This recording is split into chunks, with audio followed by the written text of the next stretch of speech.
ભારત માતા કી આ વાત તો અહીંયા સ્ટેજ સુધી પણ નહીં આવ્યો. બધા એક સાથે ભારત માતા કી વંદે. ભેસાણની ધરતીમાં જ્યાં પરબનો પીર છે, ગરબા ગિરનારની ગોદ છે, સાધુ સંતોના આશીર્વાદ છે, સત્તાધાર બાપા ગીગા છે.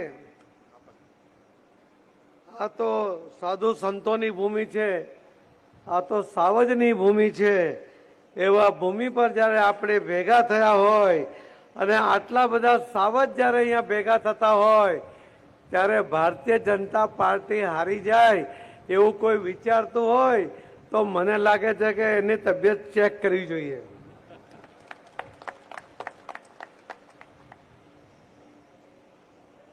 ભારતીય જનતા પાર્ટી 2022માં માનનીય પ્રધાનમંત્રી શ્રી નરેન્દ્ર મોદી સાહેબના નેતૃત્વમાં આપ સૌના સાથ અને સહકાર અને મહેનત સાથે 182 સીટ જીતવા માટે જ્યારે નીકળી હતી ત્યારે 156 સીટ આવી. ત્યારે આજે ભાઈ તમારી સામે ઊભા છે, એમની પાર્ટી, એમના નેતા જે દિલ્હીથી હમણાં આવ્યા હતા, એમણે કહ્યું હતું કે લખી લો, પત્રકારોને કહ્યું હતું કે લખી લો એમની સરકાર બને છે. પત્રકારોને હું આજે કહું છું કે તમે પણ લખી લો 136 સીટ ઉપર એ દિલ્હી વાળાના ઉમેદવારોની ડિપોઝિટ આ ગુજરાતની પ્રજાએ જપ્ત કરી હતી. અને ત્યાર પછી માં નર્મદામાં, માં તાપીમાં, માં યમુનામાં એટલા બધા પાણી વહી ગયા. એના કારણે જે કલ્લઈ લાગેલી હતી ને, કલ્લઈ નીકળી ગઈ. દિલ્હીના લોકો એવું માનતા હતા કે આ દિલ્હીના વિકાસમાં આ પાર્ટીના નેતા જે કઈ કહે છે એટલું કરશે તો દિલ્હી તો સ્વર્ગ થઈ જશે. 10 વર્ષ સુધી એમણે રાહ જોઈ. 10 વર્ષ પછી એમનો નશો ઉતરી ગયો અને જે ભાઈ સોગન ખાતા હતા, જેમના નામની સોગન ખાતા હતા અને કહેતા હતા કે જ્યાં સુધી હું જીવિત છું ત્યાં સુધી ભારતીય જનતા પાર્ટી એમને હરાવી નહીં શકે, એમના જીવતા જીવ એમને પણ હરાવી દીધા.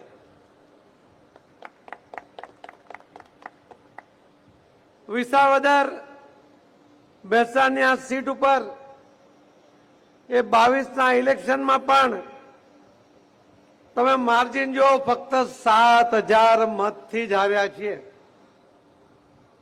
એટલે ગયા વખત કરતા 4000 મત વધારે આવે એ પહેલી પ્રાયોરિટી છે. ખૂબ વધારે આવશે એવી મને ખાતરી છે.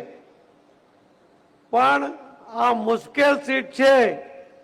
આ સીટ ભાજપ જીતી ન શકે એવું જો કોઈના મનમાં અહીંયા હોય ને તો એને ફરીથી વિચાર કરવો પડશે કે આ સીટ આજે નહીં, આના પછી કાયમી ફક્ત ભારતીય જનતા પાર્ટીનો ઉમેદવાર જ જીતી શકે એટલી મજબૂત આ સીટ છે. વિસાવદરના ભાઈઓએ 22માં પણ જ્યારે મત આપ્યા, એ ભાઈ પણ ભાજપના જ મહામંત્રી હતા. થોડા નારાજ થઈ ગયા ત્યારે આ વિસાવદર સીટના મતદાર ભાઈઓને લાગ્યું હશે કે આ કાર્યકર્તાને અન્યાય થયો છે, આપણે એની સાથે રહીએ અને કદાચ એને સપોર્ટ કર્યો હશે. પણ એ ઉમેદવાર ભૂપતભાઈ તો થોડા જ દિવસમાં જ્યાં જીતીને ગયા હતા, આખી જિંદગીમાં ધારાસભાનો ઇલેક્શનની ટિકિટ મળે અને જીતવાની તક મળે તો જીવન ધન્ય થઈ જાય. એમને લાગ્યું કે આ પાર્ટીમાં રહીશ તો વિસાવદરનો વિકાસ નહીં થાય, એમણે રાજીનામું આપી દીધું અને ભારતીય જનતા પાર્ટી સાથે ફરીથી એ જોડાઈ ગયા. ભાઈ શ્રી હર્ષદભાઈ રીબડિયા 2 વાર કોંગ્રેસમાંથી ધારાસભ્ય બન્યા. 22માં આપણી સાથે જોડાયા. કેમ કે એમને લાગ્યું કે 10 વર્ષ સુધી વિસાવદર બેસાણની સીટ ઉપર ધારાસભ્ય તરીકે રહ્યા પછી પણ હું આ વિસ્તારના વિકાસમાં કશું કરી શક્યો નથી. વિરોધમાં હોવાને કારણે હું મારી રજૂઆત કરી શકતો નથી.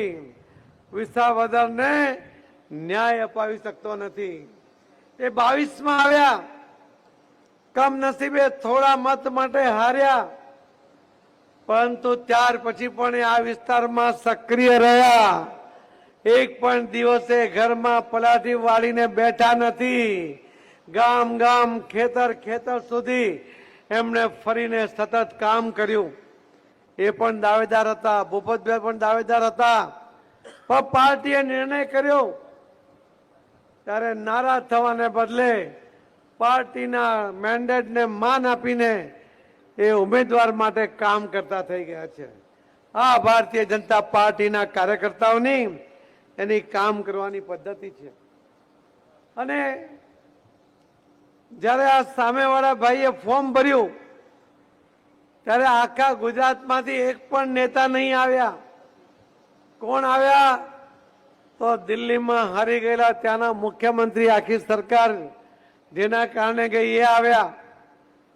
જેને કાર્યકારી મુખ્યમંત્રી બનાવ્યા હતા એમણે પણ ભરતની જેમ પાદુકા મૂકીને રાજ કરવાનું નાટક કર્યું અને હારી ગયા. સરકાર ગઈ, એ આવ્યા. અને જે પંજાબને ગુજરાત સાથે સીધો કોઈ સંબંધ નથી એના મુખ્યમંત્રીને આ ભાઈ અહીંયા ફોર્મ ભરવા માટે લઈ આવ્યા કે ગુજરાતમાં એક પણ નેતા કે કાર્યકર્તા એના સમર્થનમાં નથી. આ મેસેજ વિસાવદરના ભાઈ બહેનોએ લેવા જેવો છે. અને કિરીટભાઈના ફોર્મ ભરવામાં ગુજરાતના મુખ્યમંત્રી આવ્યા. એ આવ્યા એનો અર્થ છે કે વિસાવદરના વિકાસમાં મુખ્યમંત્રીનું કમિટમેન્ટ છે. એમની સાથે આવ્યા વિનોદભાઈ ચાવડા, અમારા MP અને પ્રભારી, એ આવ્યા. એમની સાથે આવ્યા ગોરધનભાઈ ઝડપિયા, જે ભારતીય જનતા પાર્ટીના આગેવાન અને પૂર્વ ધારાસભ્ય, પૂર્વ રાજ્ય કક્ષાના ગૃહમંત્રી આવ્યા. રાઘવજી પટેલ આવ્યા, ખેડૂતો માટે જેમણે પોતાની જાતને ઘસી નાખી છે. એનો દિવસ ઉગે અને દિવસ ડૂબે ત્યાં સુધી ખેડૂતોના ભલા માટે જ એ વિચારતા હોય ને કામ કરતા હોય એવા રાઘવજીભાઈ આવ્યા.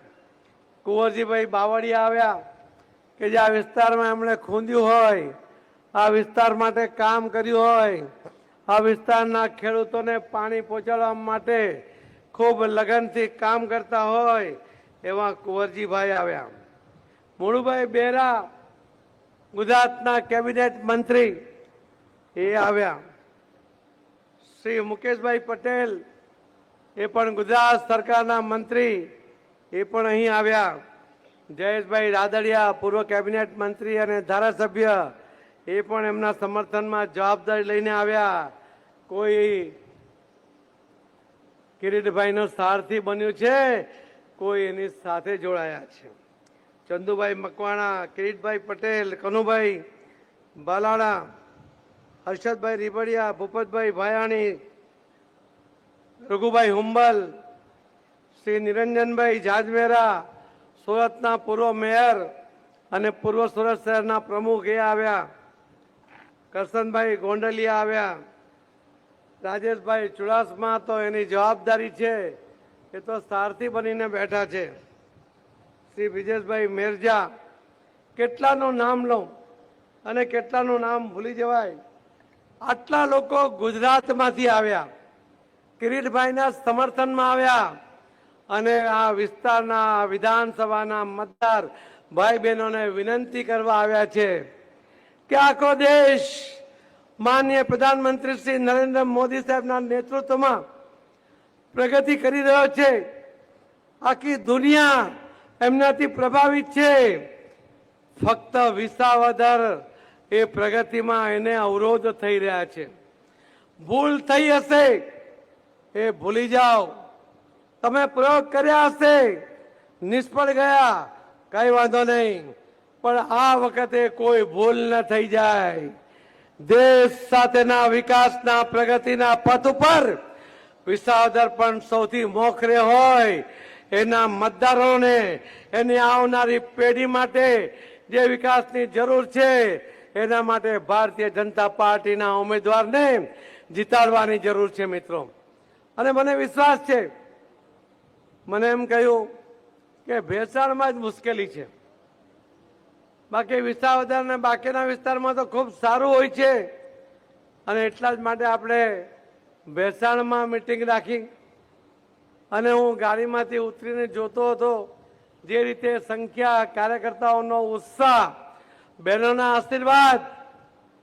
આ જયારે હમણાં સામેના જે 16 જેટલા ઉમેદવારો છે ને બાકીના, એ બધા કદાચ વિડ્રો કરવાની તારીખ નથી ને, એ તો એમનું ફોર્મ વિડ્રો કરી લે. એટલી તાકાત તમે અહીંયા પ્રદર્શિત કરી છે મિત્રો. ભારતીય જનતા પાર્ટી ક્યારેય હારવાનું શીખી નથી, અને હારી જાય તો એને છોડી દે વિસ્તારને, એવું પણ કઈ શીખી નથી. 182 માંથી 182 સીટ જીતવાની વાત આપણે સંકલ્પ સાથે આગળ વધતા હતા. 20 સીટ એવી હતી કે જે લગભગ 5000 થી ઓછા મતે હારી. 2 સીટ એવી હતી જે 7000 માં હારી, એક વિજાપુર અને એક આ વિસાવદર. પણ આ વખતે ત્યાં જે વિસાવદરમાં ફરીથી ઇલેક્શન થયું, ભારતીય જનતા પાર્ટીનો કાર્યકર્તા 44-45 હજાર મતે જીતી ગયો. અહીંયા પણ જીતાડવાની જવાબદારી અહીંના મતદાર ભાઈ બહેનોની છે. કાર્યકર્તા એમનો સંપર્ક કરે, એનો વિશ્વાસ કરે, એમના મનમાં કોઈ શંકા કુશંકા હોય એ દૂર કરે. અને ભારતીય જનતા પાર્ટીનો ઉમેદવાર જ્યારે ઊભો થાય છે ત્યારે આખી પાર્ટી એની સાથે ઊભી હોય છે. એ જે કઈ વચનો આપે છે એ વચનો પૂરા કરવાની જવાબદારી પણ ભારતીય જનતા પાર્ટી લેતી હોય છે. અને એટલા માટે ઉમેદવાર કોઈ ભૂલ કરશે, કેટલાક લોકો ભ્રમ ફેલાવવાનો પ્રયત્ન કરે, ગેરમાર્ગે દોરાવવાનો પ્રયત્ન કરે, વિસાવદરના સાણા મતદારો એ આખી વાતને સમજે છે કે જેમનો બેઝ એ બેઝ જ ખોટો છે. એમના કોઈ ભ્રમમાં આવતા નહીં, એમની ખોટી વાતોમાં ભરમાતા નહીં, એમના લાલચમાં આવતા નહીં. આ વખતે કોઈ ભૂલ ન થાય. આપણે આવનારી પેઢીને પણ જોવાનું છે.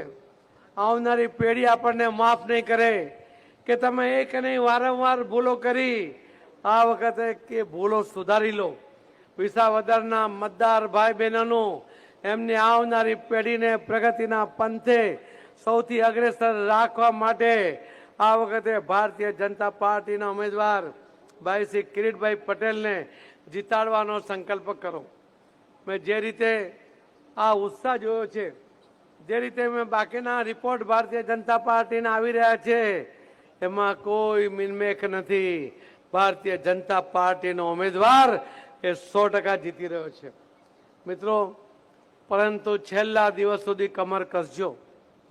તમારે એવા લોકો સાથે કામ પાર પાડવાનું છે કે જે લોકો જુઠ્ઠું બોલશે, જે લોકો હળાહળ જુઠ્ઠું બોલશે, જે લોકો ભ્રમ ફેલાવવા માટે માહિર છે, ગેરમાર્ગે દોરવાનો પ્રયત્ન કરશે. એ ભાઈ જે દિલ્હીથી આવ્યા હતા એ તો અહીંયા ચેલેન્જ આપીને ગયા કે હવે આ ઉમેદવાર છે એને ખરીદી જુઓ.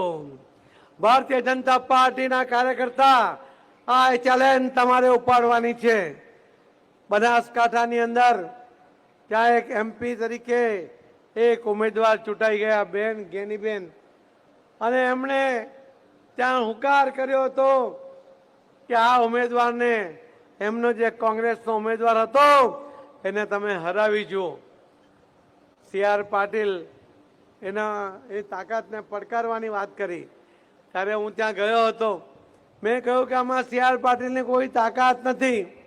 CR પાટીલ તો એક કાર્યકર્તા છે, પ્રમુખ તરીકેની જવાબદારીમાં છે, પણ કાર્યકર્તાઓને કહ્યું હતું કે આ પડકાર સી.આર. પાટીલે નથી, આ પડકાર ભારતીય જનતા પાર્ટીના કાર્યકર્તાઓનો છે અને એને હરાવવું જોઈએ. જે એમપીની સીટ જીતી ગઈ એ બેન પોતાની સીટ ઉપર પોતાના મનગમતાના ઉમેદવારને લાવ્યા પછી પણ એને હારી ગઈ. એ જ બતાવે છે કે ભારતીય જનતા પાર્ટીના કાર્યકર્તાઓને છેડવા નહીં. એને જો છેડશો, એને જો છંછેડશો તો એ છોડશે નહીં. અહીંયા પણ કહી ગયા છે પેલા ભાઈ કે આને ખરીદી લો.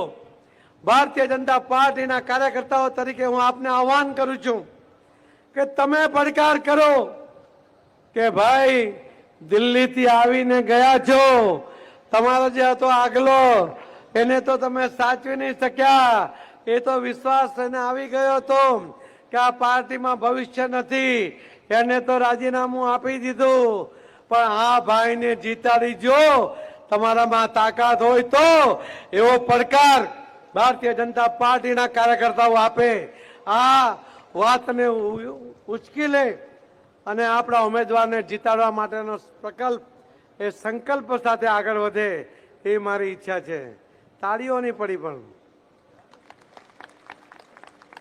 જેને લાગે છે કે આ પડકારને ઝીલી લઈશું એ બધા એક સાથે તાળી પાડો. અરે આ તમારા ઘરમાં આવીને તમને ચેલેન્જ કરી ગયો છે, જેને પોતાના ઠેકાણા નથી. જ્યાં ગુજરાતમાં 136 સીટ ઉપર ડિપોઝિટ ગુમાવી છે, જેના 5 જણા ચૂંટાયા હતા ને, એમાં એમનો એક પણ મૂળભૂત એનો કેન્ડિડેટ નહોતો. ચૈતર વસાવા એ તો બીજી પાર્ટીમાં હતો, એને ભાજપમાં ટિકિટ જોઈતી હતી, ના મળી એટલે ત્યાં ગયા અને ભાઈ ચૂંટાયો. ભાવનગરનું પણ તમને ખ્યાલ છે, બોટાદનું પણ ખ્યાલ છે, તમને વિસાવદરનો પણ ખ્યાલ છે કે ભારતીય જનતા પાર્ટીનો મહામંત્રી એ પણ કાર્યકર્તા હતો. આજે ચૂંટાયા છે એ એમના વિચારધારા પર નથી ચૂંટાયા, એ પોતાની તાકાત પર ચૂંટાયા હતા. પણ હવે ગુજરાતની પ્રજા ત્રીજી પાર્ટીને જીતાડવા માટે ક્યારેય ટેવાયેલી નથી. એનો ઇતિહાસ એવું કહે છે કે ત્રીજી પાર્ટી માટે અહીંયા ક્યાંય કોઈ સ્થાન નથી. તો આવો મિત્રો, આપણે સંકલ્પ કરીએ કે આ વખતે વિસાવદરના મતદાર ભાઈ અને બહેનોને વિશ્વાસમાં લઈને આપણે આ વખતે ભારતીય જનતા પાર્ટીના ઉમેદવાર ભાઈ શ્રી કિરીટ પટેલને જીતાડીએ. સંકલ્પ લેવા તૈયાર છો? પડકાર ઝીલવા તૈયાર છો? પડકારમાં હારી ન જવાય એની ચિંતા તમારે કરવી પડશે. કરશો ને? મને વિશ્વાસ છે મિત્રો, મને વિશ્વાસ છે તમારી તાકાતમાં, મને વિશ્વાસ છે વિસાવદરના હોશિયાર મતદાતા ભાઈ બહેનોમાં. એમને એમનું ભવિષ્ય ખબર પડે છે, એમને વિસાવદરની પ્રગતિમાં રસ છે. અને એટલા જ માટે અમે જ્યારે પરમ દિવસે સુરતમાં જે વિસાવદરના આગેવાનો રહે છે એમની જ્યારે મિટિંગ કરી તો લગભગ 8 થી 10 હજાર વિસાવદરના મૂળ જે આગેવાનો એમને કહ્યું કે અમે જઈશું, એક એક ઘરમાં જઈશું, અમે એક એક ગામમાં ફરીશું, અમે બધાને કન્વિન્સ કરીશું. જ્યારે સુરતથી આગેવાનો અહીં આવીને કામ કરવા તૈયાર છે, એના જ કારણે આજે રઘુભાઈ આવ્યા એ રોકાવાના છે, અમારા નિરંજનભાઈ જાજમેરા આવ્યા એ રોકાવાના છે, દિનેશભાઈ જોધાણી આવ્યા સુરતથી, પૂર્વ ડેપ્યુટી મેયર એ અહીંયા રોકાવાના છે, ભાઈ શ્રી ભરતભાઈ બોગરા એ રાજકોટથી આવીને રોકાવાના છે. આવા અનેક લોકો એ તમારી સાથે જોડાઈને કામ કરવા માંગે છે. મિત્રો આવો આપણે તમારે 19મી તારીખે મતદાન કરીને 23મી તારીખે જ્યારે ભવ્ય વિજય સરઘસ ભાઈ શ્રી કિરીટભાઈ